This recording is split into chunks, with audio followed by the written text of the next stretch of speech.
MOLE या MOL, MOL पूरी spelling होगी, MOL इसका, लेकिन स्मॉल MOL वो यूनिट में रहेगा, जैसे मोल्स पर लीटर हो गया, मोलैरिटी के लिए काम में लेंगे वो सारी चीजें।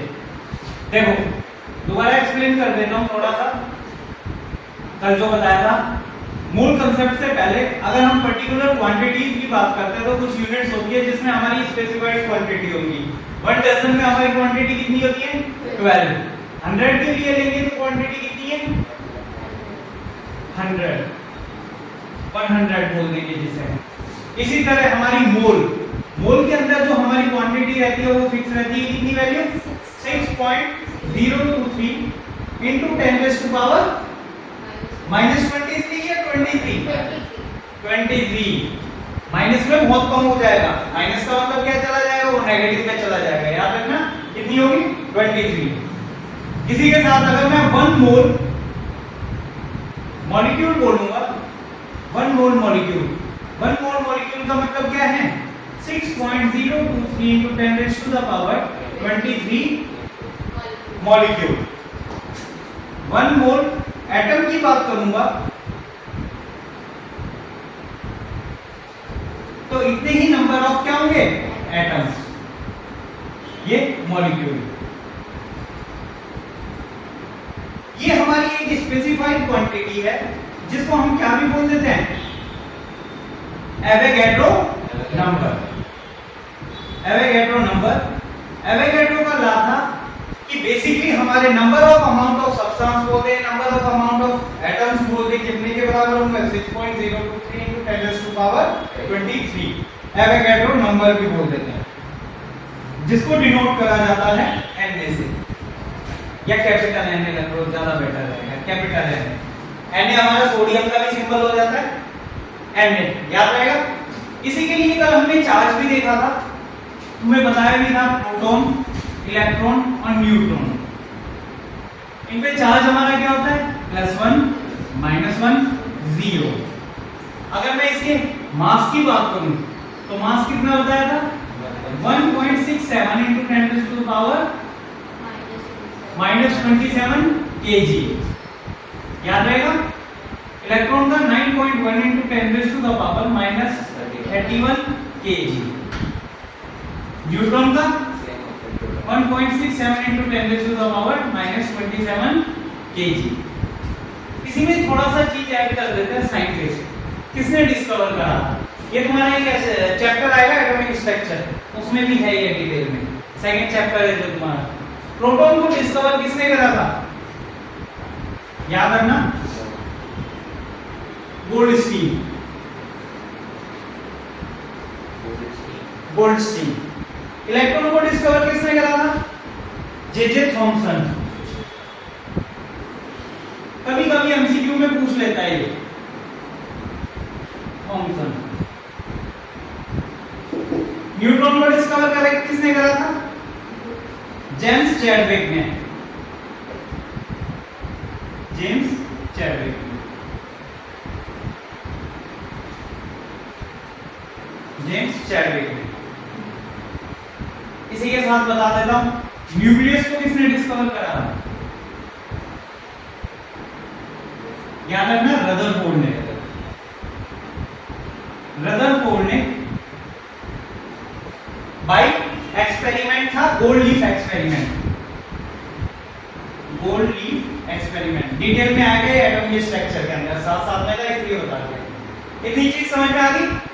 अब हम लेते हैं मोल कंसेप्ट को ही आगे बढ़ाते हैं, किस तरह से हम AMU निकालते हैं, किस तरह से हम ग्राम पर मोल निकालते हैं या ग्राम एटॉमिक मास यूनिट निकालते हैं, वो सब चीजें। अब देखो, मास of 1 carbon atom, mass of 1 carbon atom. एक कार्बन एटम में अगर मैं बात करूं, एक कार्बन एटम की नंबर ऑफ प्रोटॉन कितना होगा इसमें, या फिर मास ऑफ प्रोटॉन ले लेते हैं, नंबर ऑफ प्रोटॉन के साथ ले लेते हैं। नंबर ऑफ प्रोटॉन है हमारे 6 इनटू इसका मास ऑफ प्रोटॉन ले लेंगे। 6 इसमें क्या है? न्यूट्रॉन और उसका मास, प्रोटॉन और उसका मास। इसी तरह इलेक्ट्रॉन कितने हैं? 6 और उसका मास। अभी मैंने बताया था तुम लोगों को पहले, किसी भी एटॉमिक नंबर को हम डिनोट करते हैं किससे? Z से। मास नंबर को किससे डिनोट करते हैं?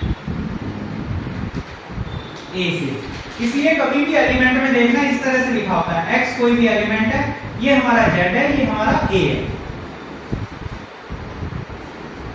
आ रहा समझ में? Z इसके एटॉमिक नंबर को डिनोट करेगा, A इसके एटॉमिक मास को डिनोट करेगा। डेफिनेशन एटॉमिक नंबर की कल बताई, total number of proton present in an element shows its atomic number. तो टोटल नंबर ऑफ प्रोटॉन कितने हैं हमारे पास? 6, जो इसके किसको रिप्रेजेंट करेंगे? एटॉमिक नंबर को। टोटल नंबर ऑफ इलेक्ट्रॉन की बात करूं तो भी इसमें कितने हैं? 6, जब तक कि हमारा एटम क्या है? न्यूट्रल है। चार्ज होता है तो इस पे प्लस होगा तो निकल गया, अगर नेगेटिव होगा तो इस पे ऐड कर देंगे। Mass number, total number of nucleon की बात कर देते हैं। मास नंबर किससे? मास नंबर को बोल देते हैं total number of nucleons present in an element. Nucleon से मेरा मतलब क्या है? एटम के अंदर कल बताया था न्यूट्रॉन और प्रोटॉन उसके कहां होते हैं? न्यूक्लियस में, जो इसकी किसको रिप्रेजेंट करते हैं? मास को। इसे हम क्या भी बोल देते हैं? डायरेक्ट न्यूक्लियॉन, जो कि प्रोटॉन प्लस न्यूट्रॉन होता है। आ रहा है समझ में? बाहर हमारे इलेक्ट्रॉन रखे होते हैं जो इसके शेल्स में होते हैं, के एल। आ रहा है समझ में? अब देखो इधर एक बार इंपॉर्टेंट है, इसे देखो। मास ऑफ इलेक्ट्रॉन हमारे पास कितना होता है? 9.1 into 10⁻31 kg as compare to mass of proton और न्यूट्रॉन। ये बहुत कम होता है, 10⁻4 कम हो गया, किससे? प्रोटॉन से और न्यूट्रॉन से। आ रहा है समझ में? इससे कम हो गया तो इसे हम क्या भी ले लेते हैं? नेग्लिजिबल।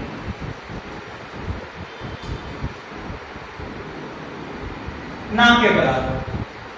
तो जब ना के बराबर लेते हैं तो हमारा क्या बच गया? 6 time of mass of proton plus 6 time mass of neutron. इसकी बात करेंगे, ये हमने नेग्लिजिबल ले लिया क्योंकि मास ऑफ इलेक्ट्रॉन क्या होता है? नेग्लिजिबल होता है। जो एटम का एक्चुअल मास होता है वो कहां होता है? उसके सेंटर में, प्रोटॉन और न्यूट्रॉन की वजह से। अब देखो 6 और 6 कितने हो गए हमारे? 12। मैंने एक साथ ले लिया क्योंकि मास ऑफ प्रोटॉन और मास ऑफ न्यूट्रॉन क्या है? हमारा सेम है। कितना? 1.6 into 10⁻⁻27 kg भी ले सकता हूं, लेकिन मैंने इसको किस में कन्वर्ट कर लिया? ग्राम में। तो कितना हो गया? -24 ग्राम। kg से ग्राम में आए, पावर कम होगी क्योंकि माइनस में। 10⁻⁻ कितनी कम हो गई? 3 कम हो गई, क्योंकि हमें पता है कि 1 kg में कितने ग्राम होते हैं? 1000।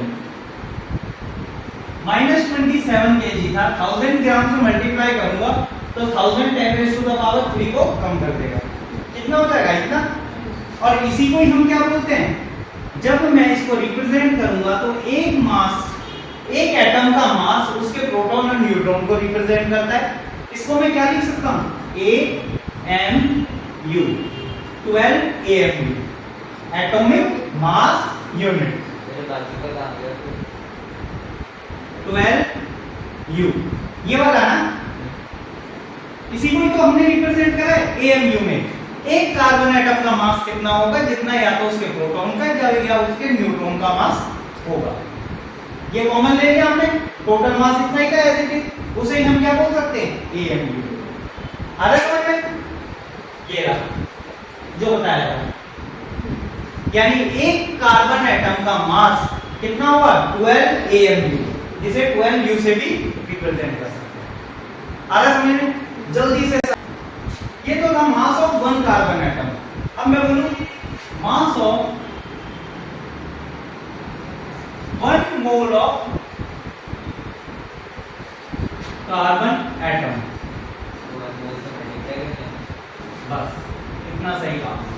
12 mu हमारा कितना था? 12 into 1.67 into 10⁻⁻24 kg, और sorry gram, into number of moles कितना होता है? 1 मोल के अंदर हमारा एटम कितना आता है? 6.0 23। अब देखो 6.023 into 10 raised to the power 23। अगर मैं इसको overall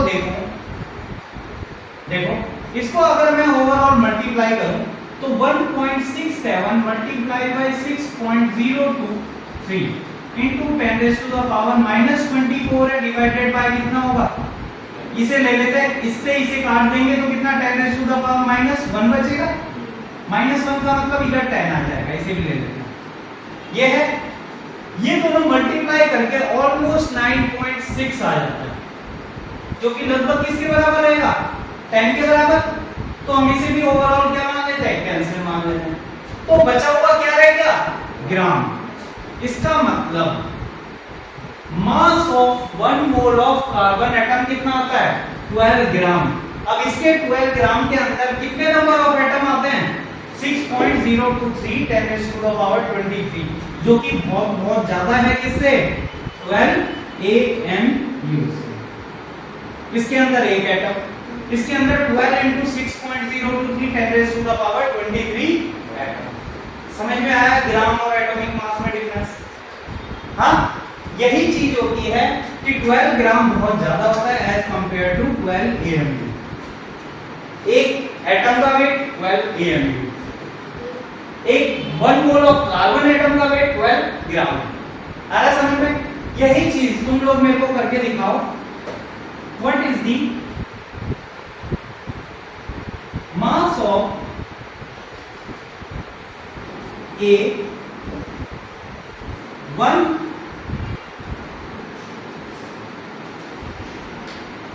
1 oxygen atom,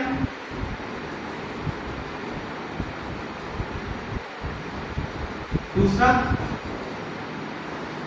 mass of 1 mole of oxygen atom.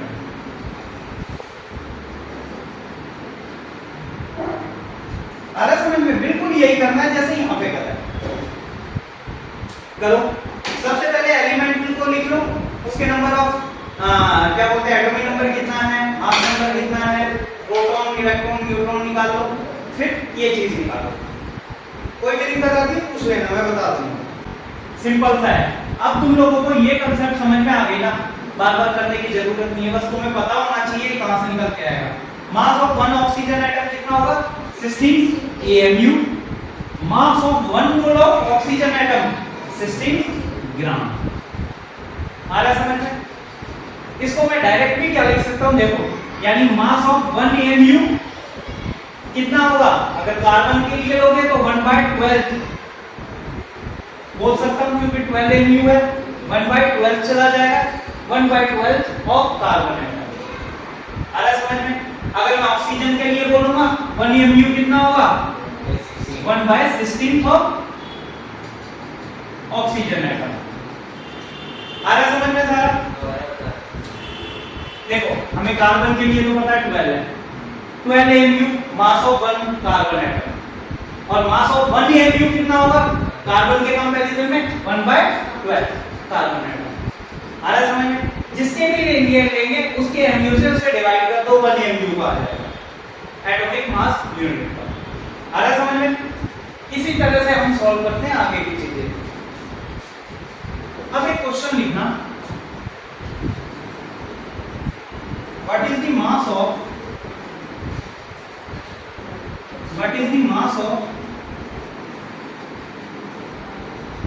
64 gram of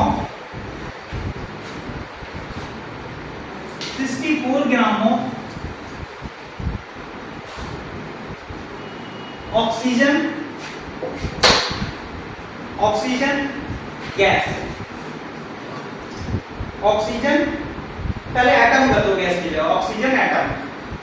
देखो, व्हाट इज द मास बोला है, मास ऑब्लिक कर लो इसे मोल्स, ब्रैकेट में कर दो मास को। एक्चुअल में क्या बोल रहा हूं मैं, मोल्स के लिए बोल रहा हूं। What is the moles of 64 gram of oxygen atom.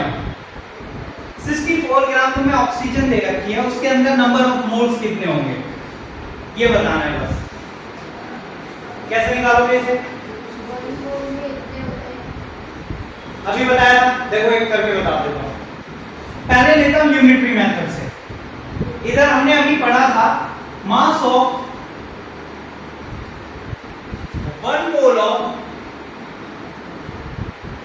Oxygen atom कितना आया था?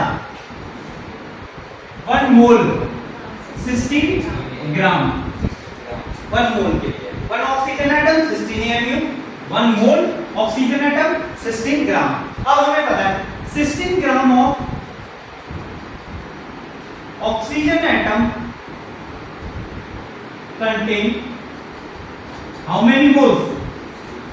1 मोल। इसी को ऐसे लिखिए, आया समझ में? 1 mole of oxygen atom 16 gram, 16 gram of oxygen atom 1 mole. Unitary method जैसे काम में लेते हैं तो 1 ग्राम के लिए कितना हुआ? 1/16। पूछा कितने के लिए क्या है? 64 के लिए। बस 1/16 इंटू 64 कितना आ गया? 4 क्या? मोल हो गया सिंपल।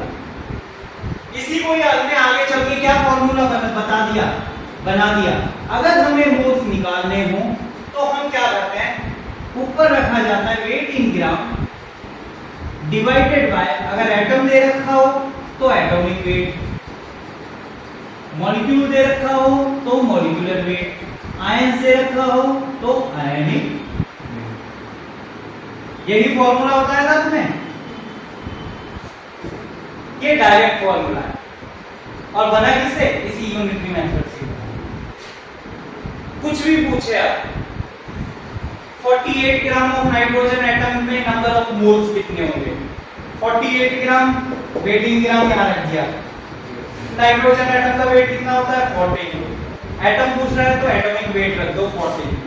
28 डिवाइडेड बाय 14 डायरेक्ट आ गया 2 मोल्स ऑफ नाइट्रोजन एटम। कितना भी पूछे, आ रहा समझ में? जल्दी नोट कर लो सारा, फिर आगे बढ़ते हैं। एक बार ये चीज समझ में आ जाए ना, मोल कांसेप्ट थोड़ा सा डिफिकल्ट चैप्टर पड़ता है कि बच्चों को ये जनरली समझ ही नहीं आता कब मोल काम मिले, कब एएमयू काम मिले, ये चीजें बस एक बार डिफरेंस समझ में आ जाए फिर कभी दिक्कत नहीं होगी। अब डिफरेंस समझ में आ गया होगा तुम्हारे एएमयू में और मोल्स में क्या डिफरेंस होता है। 1 मोल्स का मतलब है हम बहुत बड़े नंबर की बात कर रहे हैं, उसके वेट की बात कर रहे हैं। कई बार यही चीजें तुमको क्या भी बोल देते हैं, इसको बोल देते हैं 16 ग्राम एटॉमिक मास। ग्राम एटॉमिक मास टर्म आएगी कभी बीच में, अगर सामने आए तो कंफ्यूज मत होना। 16 ग्राम का मतलब ही क्या है? हाँ, आयनिक वेट है, आयंस की बात करेंगे। जैसे कल तुम्हें आयंस कराया था ना, सोडियम कैटायन, सोडियम कैटायन का आयनिक वेट, अब उसमें नंबर ऑफ इलेक्ट्रॉन्स की चेंज हो रहा है, उसका आयनिक वेट कितना होता है? वही 20 जो चलेगा। आ रहा समझ में? क्योंकि आयंस किसकी वजह से आ रहे हैं? इलेक्ट्रॉन्स की वजह से, लेकिन इलेक्ट्रॉन का वेट क्या है? नेग्लिजिबल। तो बस नंबर ऑफ आयंस और वेट ग्राम के साथ आयनिक वेट अपना वही रहेगा। तुम्हें बताने के लिए कि आयनिक वेट में उसमें चेंज नहीं होगा, आयन का भी हम वेट करते हैं, इसका भी ग्राम एटॉमिक मास ही लगेगा। ग्राम एटॉमिक मास ही लगेगा। ग्राम एटॉमिक मास का मतलब एक एटम का कितना ग्राम में एटॉमिक मास है वो रिप्रेजेंट कर रहा है ग्राम एटॉमिक मास। अगर मॉलिक्यूल होगा तो जीएमएम शो कर देता है, ग्राम मॉलिक्यूलर मास। अभी बताऊंगा उसे, ये नोट कर। ये तो हमने किसकी बात करी थी? एटम की। अब मैं थोड़ा सा बात कर लेता हूं मॉलिक्यूल्स की दूसरे फॉर्म में। मास ऑफ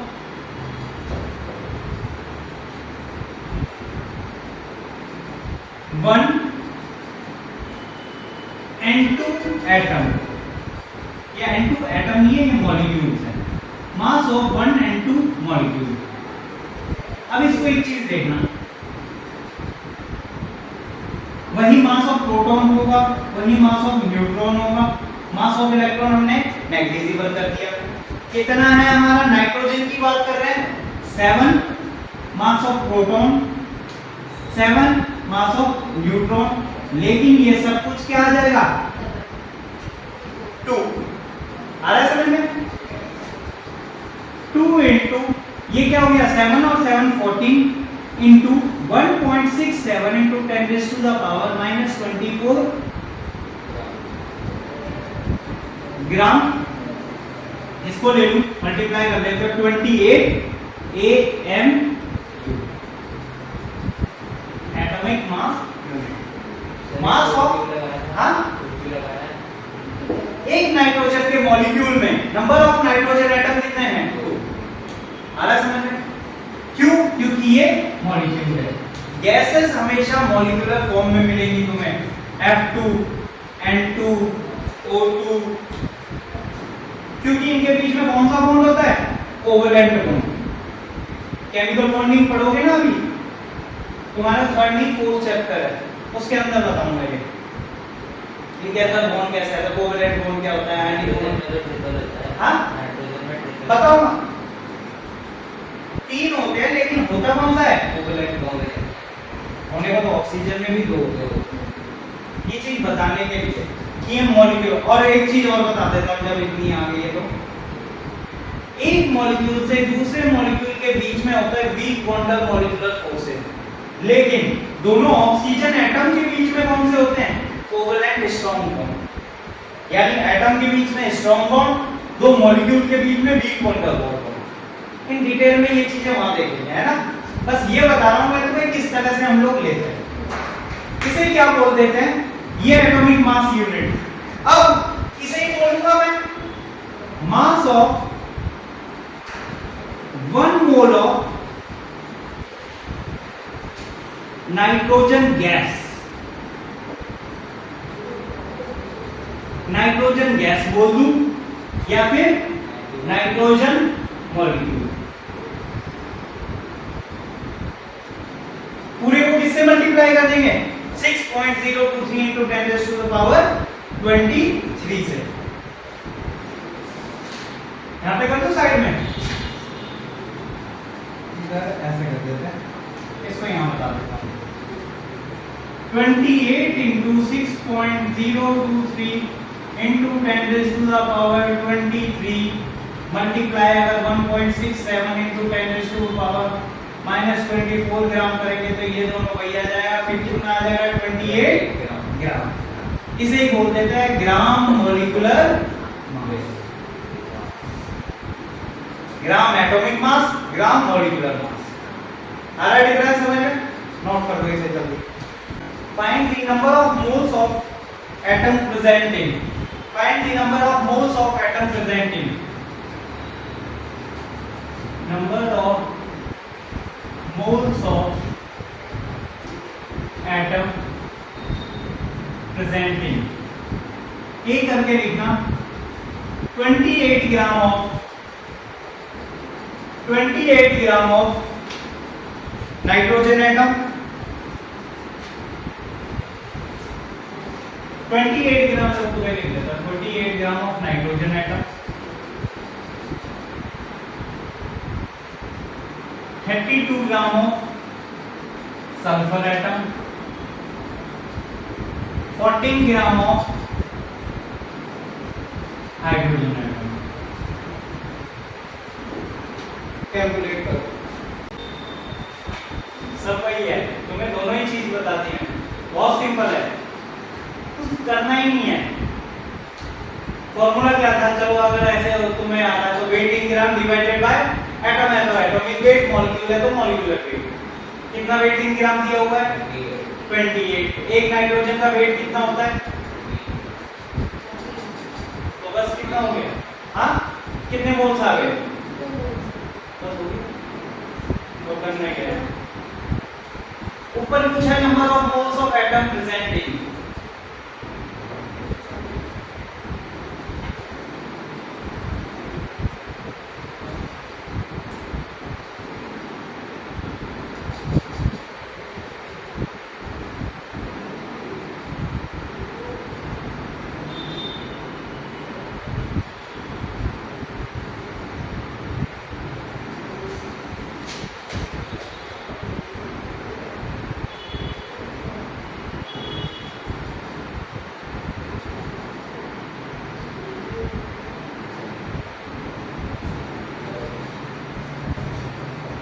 नाइट्रोजन का वेट होता है 14, सल्फर का कितना होता है 32, हाइड्रोजन का कितना होता है 1।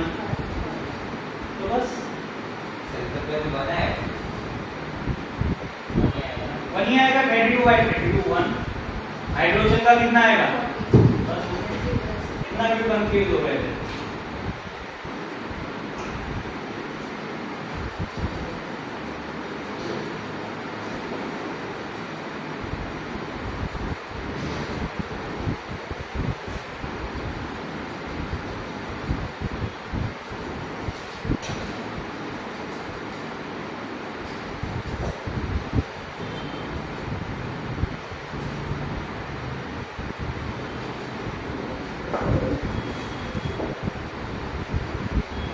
दूसरा question, what is the weight of 1 mole of oxygen molecule.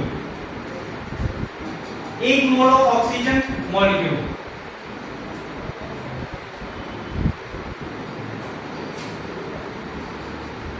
इसी क्वेश्चन को अभी ऐसे रहने देता हूं, फिर इसे दूसरी तरह से और काम में लेंगे।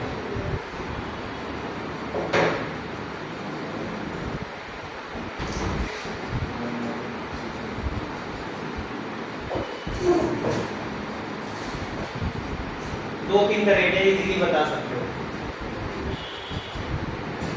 एक ऑक्सीजन मॉलिक्यूल में ऑक्सीजन एटम कितने होते हैं, ऑक्सीजन एटम कितने होंगे, एक O2 मॉलिक्यूल में कितने ऑक्सीजन है, मैं नंबर ऑफ प्रोटॉन की बात नहीं कर रहा, नंबर ऑफ न्यूट्रॉन की बात नहीं कर रहा, एटम कितने हैं इसके अंदर ऑक्सीजन के, 2 है। ठीक है, इसमें 8 32 क्या हो गया। देखो 1 मोल ऑफ ऑक्सीजन एटम का वेट अभी पढ़ा था हमने कितना था, 16 ग्राम। 1 ऑक्सीजन एटम का वेट कितना था, 16 AMU। देखो ये बहुत सारी चीजें तो लग रहा है तुम लोगों के लिए एक साथ हो गई, पता ही नहीं लग रहा है AMU क्या चल रहा है वो चल रहा है। चीजें अभी क्लियर हो जाएंगी क्योंकि हम पूरे साल यही पढ़ेंगे। एक बार वर्ड क्लियर होने लग जाएंगे ना, वो बोलते हैं ना एक हमारा बायो की टर्म होती है पैरासिम्पेथेटिक नर्वस सिस्टम। हम एक बार कोई चीज सीख लेते हैं, वो चीज हमें दोबारा कब हम बहुत सालों तक काम में ना लें, हम यूज में नहीं ले रहे, लेकिन वो हमारे जहन में आ गई, उस कंडीशन में हम दोबारा फंसते हैं ना, वो चीजें अपने आप। मैंने बचपन में तैरना सीखा था, 4 साल हो गए मैं कभी नदी में नहीं उतरा, तैरना ही, गलती से उठा के कोई उधर नदी में फेंक दे, अपने आप हाथ पांव छूटने लगे। साइकिल चलाई थी मैंने बचपन में, अभी स्कूटी चला रहा हूँ, बाइक चला रहा हूँ। इसका मतलब नहीं कि मैं भूल गया, दोबारा कभी उठे रहते हो चला लो, वो हमारे पैरासिम्पेथेटिक नर्वस सिस्टम में बन गई। तो ये चीजें अभी तुम्हारे अंदर जा रही है, अपने आप ये चीजें आने लग जाएंगी, अभी नया नया लग रहा है। देखो एक ऑक्सीजन एटम 16 जो सबसे कम वेट, एक 1 मोल ऑफ ऑक्सीजन एटम, इसमें 6.023 मल्टीप्लाई करूंगा तो 16 ग्राम। अब हमें पता है 1 मॉलिक्यूल के अंदर ऑक्सीजन एटम कितने होते हैं, 2। तो 1 मोल ऑफ ऑक्सीजन मॉलिक्यूल के अंदर कितने हो जाएंगे, 2 इंटू कितना 16 ग्राम, तो कितने हो गए 32 ग्राम। चलो इसको दूसरी तरीके से लेते हैं। 1 मोल ऑक्सीजन मॉलिक्यूल का वेट पूछ रहा है हमसे, 1 मोल ऑक्सीजन एटम का वेट कितना होता है, 1 मोल ऑक्सीजन एटम का वेट 16 ग्राम। हाँ हमें पता है एक मॉलिक्यूल के अंदर कितने एटम है, 2, एक का है 16 ग्राम, तो 2 का कितना होगा 16 into 2 32। 2 mole of oxygen atom करूंगा 16 इंटू 2 32, जो कि 1 मोल मॉलिक्यूल के बराबर है।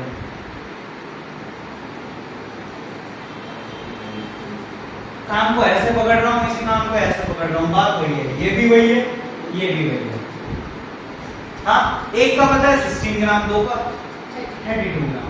1 मोल ऑक्सीजन एटम का वेट 16 ग्राम, 2 मोल ऑक्सीजन एटम का वेट 32 ग्राम, 1 मोल मॉलिक्यूल ऑक्सीजन का वेट 32 ग्राम। लास्ट के दोनों सेंटेंस का मतलब बात एक ही है, इक्वल है। आ रहा समझ में, कितना क्लियर हुआ, बढ़े आगे, रब कर दूं? जल्दी नोट कर लो जो करना है, फिर मैं रब करता हूं।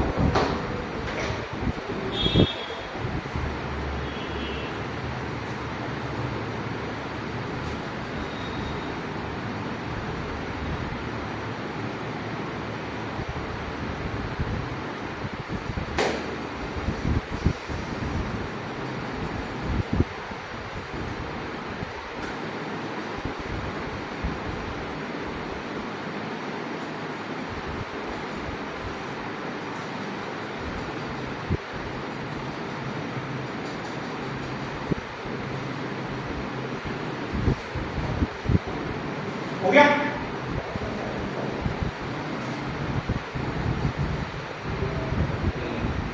रब कर दूं?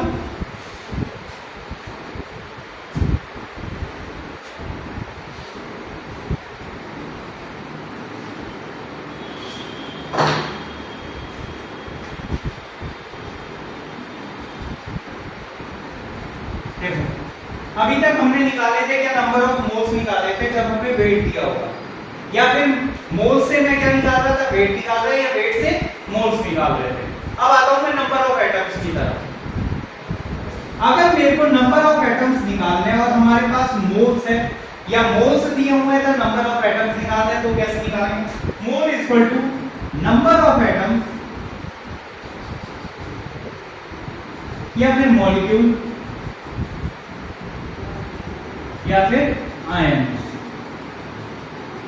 क्वांटिटी के लिए बताया था 1 मोल जब भी बात करूंगा तो वो किसके बराबर होगा? Na नंबर ऑफ एटम्स के बराबर, जो कि वैल्यू कितनी है हमारी 6.023 10⁻23।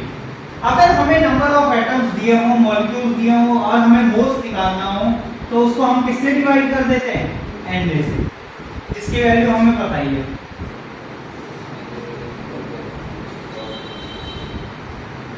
अब देखो, सेम चीज पूछूं, मुझे इसमें नंबर ऑफ एटम्स बताओ।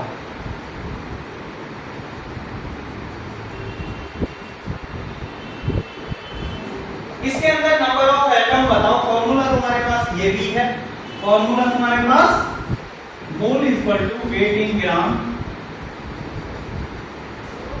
Divided by atomic weight, molecular weight, ionic weight. एक करके दिखाऊं जब बताओगे? सिंपल है, आधा तुमने कर ही रखा है। 28 ग्राम ऑफ नाइट्रोजन एटम, ये तो तुमने कर ही रखा है। 28 नाइट्रोजन एटम की बात कर रहा था। 14 कितने आए थे? 2 मोल। अब इस मोल को मैं कहां पुट कर दूंगा? इधर पुट कर दूंगा, उसे मैं Na से मल्टीप्लाई कर दूंगा तो इसका मतलब पहले का आंसर क्या है? 2 into Na। 2 Na number of atom present होंगे किसमें? 28 ग्राम ऑफ नाइट्रोजन एटम्स में। इनटू करके दिखा दो, 12 कर दोगे डायरेक्ट। 12 into 10⁻23 nitrogen atoms. आ रहा समझ में? 2 Na नाइट्रोजन एटम्स लिख दो या फिर पूरा मल्टीप्लाई करके दिखा दो। 12 into कितना है? 0.02 है, 0.04 into 10⁻23 नाइट्रोजन एटम्स। आ रहा है समझ में? नीचे के दोनों बताओ जल्दी, पूरा नोट कर लो, भूलोगे नहीं कभी। फिर नीचे के दोनों भी कर लो। क्वेश्चन लिख लेना दोबारा पूरा, नंबर ऑफ एटम्स पूछते हैं ABC करके।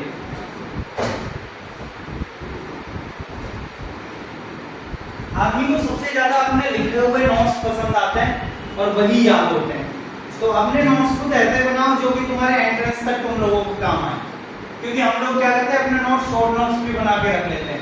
एग्जाम से 10 मिनट पहले या आधा घंटा पहले रिवाइज करके चले जाते हैं। तो अपना जो भी बनाते हो ना सब कुछ, अपने रजिस्टर के लास्ट के 10-20 पेज ऐसे छोड़ के रखना जिसमें तुम अपने चैप्टर की समरी लिख सको। जैसे फर्स्ट पूरा चैप्टर है, उसमें ओवरऑल निकल के आएंगे 8-10 फॉर्मूले, चैप्टर का नाम नीचे फॉर्मूले 8-10 फॉर्मूले, एक चैप्टर, फिर दूसरे चैप्टर दूसरा पेज। यानी पूरी बुक को हमने 10 पेजों में कलेक्ट करके रख दिया। जैसे पेपर हुआ हमारा एनुअल या हाफेली, कलेक्टिवली उसमें पढ़ते चले गए। तो डेली अपने कॉपी के पीछे वो मेन फॉर्मूले लिख लिया करो, एक एक दो दो, जो डेली पढ़ते हो। इससे तुम्हारा बर्डन भी नहीं होगा, एक साथ सारे लिखने पड़े।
हो गया?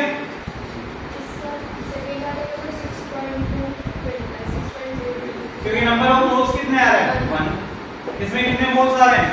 14 एंड एक हाइड्रोजन एटम। रब कर दूं?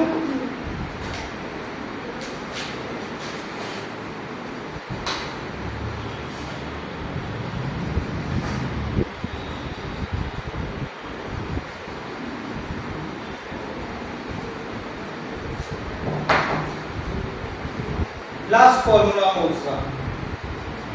हमारे पास वेटिंग ग्राम दिया हुआ, नंबर ऑफ मोल्स निकाल सकते हैं, नंबर ऑफ एटम्स निकाल सकते हैं।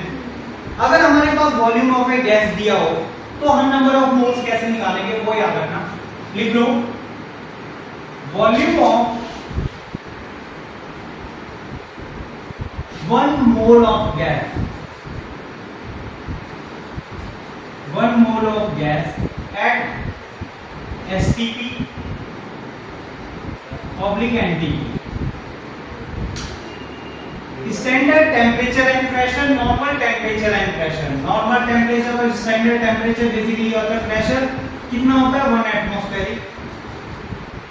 टेम्परेचर जो हम काम में लेते हैं वो या तो 25 डिग्री सेल्सियस या फिर इसे केल्विन में कन्वर्ट करेंगे तो कितना होगा 225 प्लस 273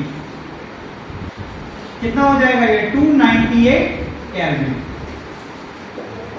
ये स्टैंडर्ड टेम्परेचर और प्रेशर रहते हैं जब जिस पे हम स्टैंडर्ड रिएक्शंस करते हैं। आ रहा है समझ में? तो volume of 1 mole of gas लगभग कितना होता है 22.4 होता है जब हम ये एसटीपी मेंटेन करते हैं। ये कैलकुलेटेड है 22.4 याद रहेगा। तो हमें अगर मोल्स निकालने होते हैं वॉल्यूम ऑफ अ गैस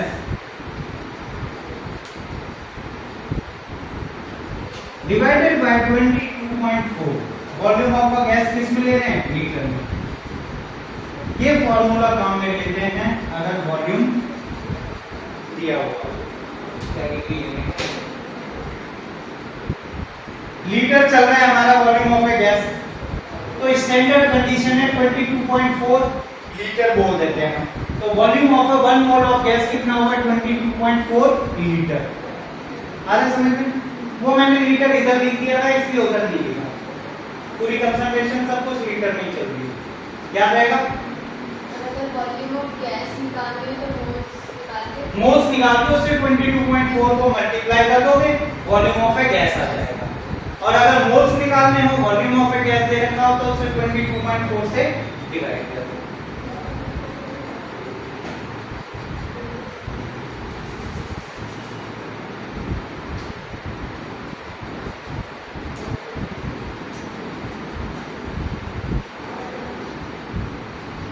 तुम्हें मोलैरिटी वगैरह पता है? तो मोलैरिटी वगैरह नहीं पता है ना? हाँ? नहीं, अभी तुम्हारा सॉल्यूशन और इसमें मोल कंसेप्ट का पूरा है। 9 में बस वर्ड आ जाते हैं निकल के थोड़े थोड़े, वो भी बता देते हैं चलो।